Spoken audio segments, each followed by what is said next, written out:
Hello and welcome to a new episode of Interesting Facts about RuneScape. So first off, I wanted to thank you all for 6,000 subscribers. That's insane in my opinion. If you aren't subbed yet, you can click the button down there, it will help me a lot.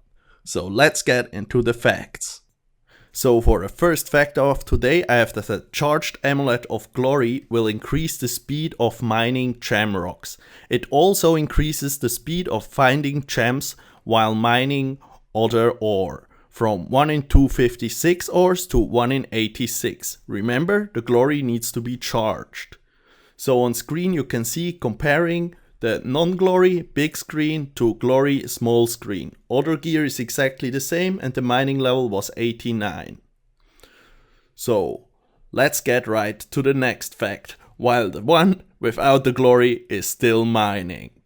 Let's get to the next fact. This one is that full worlds have a little bit slower game ticks than empty ones. So first, explain what a game tick is. So old school RuneScape is chopped into the time of old school RuneScape is chopped into 0.6 second intervals. So everything works like this. For example, a whip hits every 4 game ticks, so every 2.4 seconds. A cannon does a full rotation every 8 game ticks, and so on. So to compare the game ticks of two worlds, I placed 2 cannons down and tried to start them at exactly the same time, and I tried to run them for 10 minutes. In this example, I ran them for exactly 596.6 seconds, and you can see the recording playing both cannons in the background. They were next to each other at the same time. You can see the mouse going from one thing to another. I recorded them both together. So you can see the cannon on the right side was on the lower populated world with only 666 players, and it rotates a little bit faster. In fact, in those nearly 10 minutes, it did 15 ticks more than the other one, so that's nearly 2 full rotations. So what do we conclude out of this? So we can conclude that full worlds are around 1.5% slower, or they have 1.5% slower ticks than relatively empty ones. This is because the server does all the calculation every time a game tick appears or happens. It doesn't really appear, so every time a game tick happens, it does all the calculations it needs to do. And on a full world like 329, that's always quite a lot. So the server needs a little bit more time to respond, and this is this extra 10 millisecond difference you can see, because it tries to make it tick exactly 0.6 seconds, but you can see even on the world with only 666 players, it wasn't able to do that. It still had 3 milliseconds too long.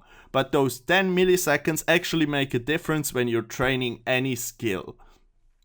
Because when you're training a skill and you want to go for the best XP rates and you're just having 1.5% less time than the other guy, you're not getting the best XP rates. But 1.5% is only something to worry about for a full hardcore guys. So for the next fact of today, I have that you should never use the lash option when Abyssal Tentacle staking if you are 97 or higher strength. The reason for this is if we hit on flick, we get 3 extra attack levels, so a bit more accuracy. Accuracy is calculated as a huge number, so those 3 extra attack levels will do something. If we go to lash, it will give us 1 extra attack, 1 extra strength, and 1 extra defense level. But the max hit is still at 25, like on the flick option, so that 1 extra strength level does nothing. So in reality, you're wasting 1 level compared to your opponent. I have seen some calculations about this. The difference between someone using flick against someone using lash, simulated on a huge amount of stakes, is about 0.2%. This is basically nothing, but still, why should you waste those 0.2% of odds? Better use flick and deflect, those are both around the same. By the way, if you're using the method when you don't have pit, that you waste some ticks and then switch from deflect to flick. You should do that from deflect to flick, like logic, instead of deflect to lash, because lash is just shit. But now you might be saying, but back when the Abyssal Tentacle didn't exist, the lash option was the best. This is true, because with a normal whip, on flick we hit a 24 max, but on lash we hit a 25, which is a huge difference. Here we also have to understand that if you have a max hit, for example, it calculates it, and then the number would be 25.8. It rounds that down, gets 25, and then it does a randomly distributed roll like a dice between 0 and your max hit. So the 0.8 do nothing, so you lose that one strength level when using a 10 trip on lash if you're 97 or higher strength. So let's get right to the next fact.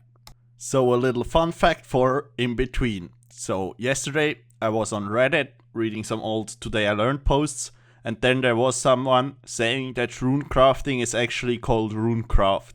I was like, bullshit bro, it's rune crafting. I log into the game and I look it up. It's runecraft. Runecraft. There's no ing. Like, what the fuck? So next up on the list today, we have a little tip instead of a fact. So when doing Blast Furnace Gold Ore, there is a little bit of a small trick involved that you can use that makes the whole thing a lot smoother. So first up, when you start it, the bar dispenser is empty, the melting pot is empty as well, you put some gold ore in, and then, instead of collecting them, you go to the bank. Remember, always when a lot of gold ores melt, you should be wearing your gold gloves.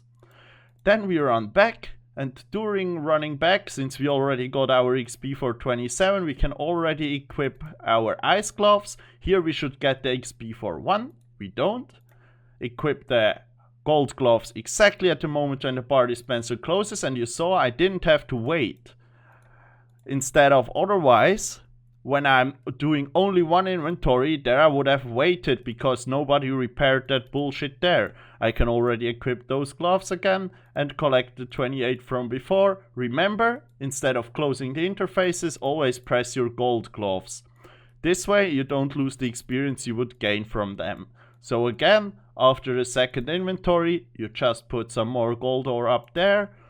Wear the ice gloves, click on here, it opens up immediately, take them out, wear those and keep on running. That way you waste one good gold ore drop, but you could also wear your gold gloves and waste some ticks there. But I think wearing the ice gloves while running back will make the whole thing a lot smoother and will actually gain you a little bit better experience. But of course you need to pay a little bit more for it. 1 out of 27 gold ore smelting for only 50 experience, for only less experience. But we all know we fuck up a lot more with the gold gloves, or most people do, so that won't be too grave. So let's get to the next fact. So for the next fact of today, we have that the Expeditious Bracelet shortens your Slayer task by 20%, and the Bracelet of Slaughter increases it by 33%. But both of those bracelets have a 25% chance to trigger. So the Expeditious Bracelet has a 25% chance to make 1 kill count as 2, and the Bracelet of Slaughter has a 25% chance of making 1 kill not count. So now I will do the math and explain you why this is the case. So, for the math about the bracelets, first let's start on the side of the Slaughter, so on the right side. So, it has a 25% chance of activating, but the thing we need to think about is each Slayer target that did not count, so the Slaughter activated, has the possibility to not count again, so the Slaughter will activate again. So we can make a sum from 1 to infinity of 0.25 to the power of n, and that gives us the 33.33% chance. So now for the Expeditious, it's a little bit more complicated, but again a 25% chance of activating. Each skipped Slayer target can't be skipped anymore. quite logic. So here we have the sum from 1 to infinity of 0.25 minus the number we got from the slaughter bracelet times 0.25. So those are the already skipped ones to the power of n. And there we get to the 0.2, which is exactly the 20% I was talking about. So for all the people who didn't understand that, don't worry, just believe those numbers. So one little fun fact, and then I'll get to the outro. So this guy right here is called Hatius Cosintus. But if you read it correctly, it's hate us cause ain't us, because he's rich and the people who hate him aren't. And there are a lot of people who hate him because he looks so ugly, so that's quite funny. Okay, yeah, it's a reference to the film The Interview, for all the people who didn't know. So, let's get to the outro. Please give the video a like if you enjoyed. Sub to my channel if you want. I still got some more facts on my list I want to share in the near future. So what is there else? Like, sub, go to my Twitter, follow that. I want to reach 200 followers on Twitter. That would be quite sick. Thank you for watching. Thanks and bye.